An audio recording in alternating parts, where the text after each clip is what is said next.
I mean, it seems like there's an easy enough reason Steve simply says nobody needs more than a certain amount of dollars, but it's almost like, we have like monopoly laws, right? Like because people, companies become too powerful and they threaten other companies. They threaten our basically fabric of society and capitalism. If any one Too big entity to is fail, right? powerful, anyone is worth more than 100 million or whatever like that. It seems to me it's an invitation to political corruption and bribery and all these things that there really is no need, and there's a public value in making sure that doesn't happen. Yeah, but it does. It happens, right? I mean, Amazon. You look at Right. Microsoft. These big companies, or the the oil and natural gas. I mean, these, or the military industrial I mean, these. That's the reality of it. And I think Princeton Study was it's really important because it basically showed that public opinion doesn't really make any or much of a difference in how Congress votes on issues. And one case in point is gun control, or gun regulation, let's say.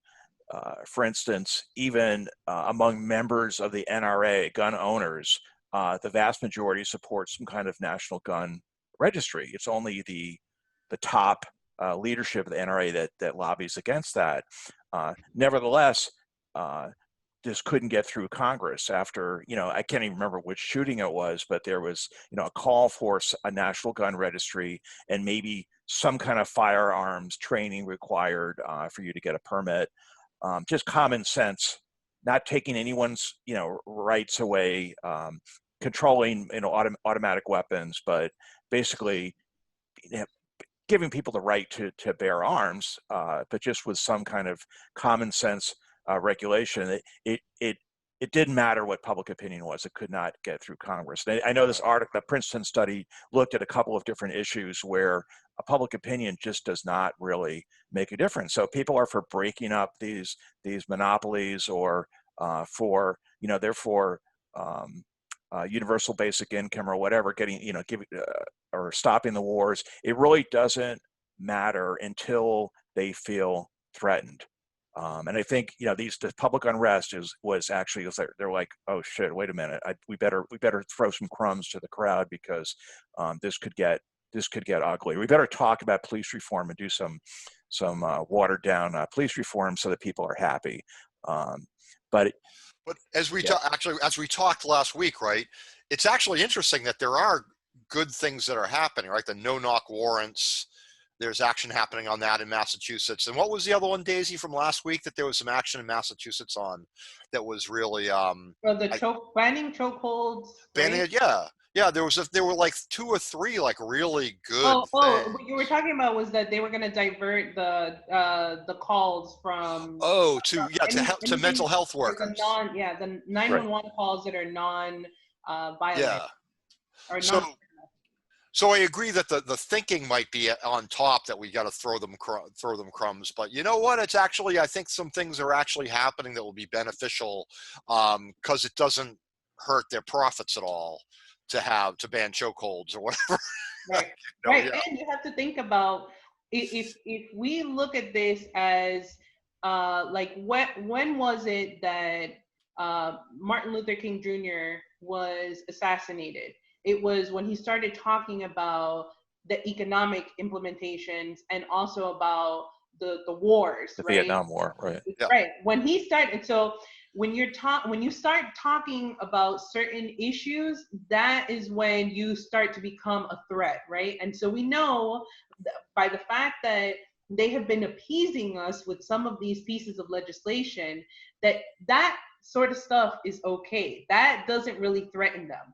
But the big picture stuff, right? Right? Yeah, yeah. Like, right. out of all these endless wars, and and actually addressing the economic disparity that people are dealing with, that's when when I start seeing some actions really being taken in that direction, that's when I'll really know that. Well, that's why the focus is. Oh, go ahead, Jim. We'll give you that we'll stop by killing young black men via chokeholds on the streets of New York City or Boston, but we're gonna keep blowing up school buses of black children in Yemen. We got to do that. Right. But here's something. I mean, I do agree with Bernie. I mean, whatever you think of Bernie Sanders, I mean, he did say ultimately the people united is a much more powerful force than the government. And so, like, they are threatened. The government is threatened by the people. And the historic parallel is the Magna Carta from 1215. You know, where you had the the whatever the landed gentry and the serfs, you know, actually it was the king had to give up rights to, it wasn't to the serfs, it was to the I guess like the gentry, actually give them some rights to voice their opinion. So like they were forced to do that. Another case is like the Reformation, you know, where you had parallel with religious reform, you had democratic revolt against the church, you know, in Rome. So there's this, you know, there's this history of governments resisting rebellion, but ultimately they will give in. First, they'll give in through kind of, you know, relatively innocuous changes or reforms, but then ultimately, if their existence or their position is threatened, then they will actually, be forced to change. Like Magna Carta. Well, isn't that also what happened with FDR? People, they always pump up FDR as being this, you know, savior to the people, but it wasn't. It was in actuality. Well, one, it was also Eleanor Roosevelt. Right. Roosevelt was extremely progressive, Right. but also it was the fact that he saved capitalism, right? It was Right. that, you know, all the socialists and the communists, they were all coming together and they were pushing for this movement of economic equality, I guess. Right. And you know, there was a coup attempt against Roosevelt, which, you know, you don't learn about in schools, but there was a coup attempt in the early 30s against Roosevelt, where Smedley Butler, you know, who wrote War is a Racket, he was actually enlisted. He was a war hero, and he was enlisted by several Wall Street, you know, connected people to basically stage a coup and overthrow FDR, and he refused. Smedley Butler refused. So I'm dying to say this, but you brought up Bernie in the context of the discussion about you know, the biggest governance problems such as war, and he just put across like a bill to reduce the military budget by 10%.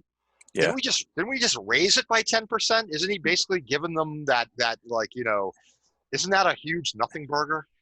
It's like, it's, you know, you have to differentiate between real change and cosmetic change. And like even 10% is huge, but I mean, if you raise it 10%, then you lower 10%. Okay. Yeah. You know, then we're only, you know, 9.5 times the military budget of the next country. You know, it's like the Bush tax you know, cuts. Remember Obama, you know, Bush said they're just temporary, and then Obama came in and made them permanent. And it's like, you know, even if Obama came in and said, well, we're gonna get rid of the tax cuts, I mean, it would have been bringing it back to what the status quo ante, but it really wouldn't have been radical change, you know. So I mean, I think there's a difference between, like you say, Daisy, like it's real change that actually costs them something, and change that's kind of like cosmetic. I mean, look at identity politics for the Democrats. I mean, it's very inexpensive to say, you know, and nothing, you know, they're valid, obviously valid concerns, you know, women's rights, gay rights, whatever. But in the scheme of things, it's relatively cheap to enact that as opposed to actual economic reform, you know. And then I think we're heading to the point where, you know, people are waking up, and eventually, whether it's this round or the next round, or whatever, but right now we're in kind of a perfect storm with all these things coming together with the pandemic and with George Floyd, you know, that maybe this is the time it's going to happen, or maybe it will be another, you know, 4 years. But, you know, also we got climate change too. So we got all these things coming to a head. You know, to me, it's an opportunity to get organized and push for an agenda, and not just nationally. I think globally. I think we should be pushing for justice, you know, in terms of basic rights. You know, whether it's universal basic income, the right to basic medical care. I'm not saying that, you know, whatever, you know, elective You surgery, just fine. shouldn't have to go broke or homeless because Exactly. You know, of medical like care. if you have to pay something to Is go to, that such a radical idea? I know it. well, I mean, like, you know, when you used to go to community Crazy. college in the 70s, whatever, it cost you like, $400 a semester, probably not even that much, you know. So like, Right. okay, you had to work a job to pay for it, but you didn't get saddled with debt when you graduated, you know. So like, it seems to me like there should be a program to say this is what we're calling for, and we shouldn't be, pie in the sky. It should just be like, okay, this is what we want. We want heavily subsidized public education, post-secondary education. We want universal basic income. We want basic medical care, health care guaranteed. We want environmentally, we want something to do something about uh, uh, environmental catastrophe. So I mean, there are all these different things, and it seems like there's so much resistance to that, but it seems like we have to get organized around, and not just a A candidate, like a movement. coalition. What did you say, Daisy? A coalition. A Like what we coalition, but Yeah. we kind of have to be like, well, we're not gonna vote for your Biden guy, we're not gonna vote for your Trump guy, we're gonna vote for wherever, it's not just the Democrats, it goes beyond that. We're gonna vote for a candidate who says, I support 1, 2, 3, 4, 5, 6. These things. That's the minimum. And this should be a global movement. Let's get, because you have a movement. You have it in Germany. They're protesting about George Floyd. It's not just limited to this country. Let's get everybody on board and say, look, we're in this together. We're in a global society. We need to fight for these basic rights. In Russia too, and they're probably not going to be too happy about it. Like Putin or whatever. Whatever. I mean, everyone's going to have to adjust to it. But it seems to me like the time is ripe to call for that kind of global movement, and not not the Communist International of 100 years ago or 90 years ago. I'm talking about actually a popular movement that's unified around a program, and it could take the form of a coalition in this country or whatever. You damn globalist. Well, I'm not going beyond the globe. I mean, we'll deal with the solar system later, but I think You galaxyist.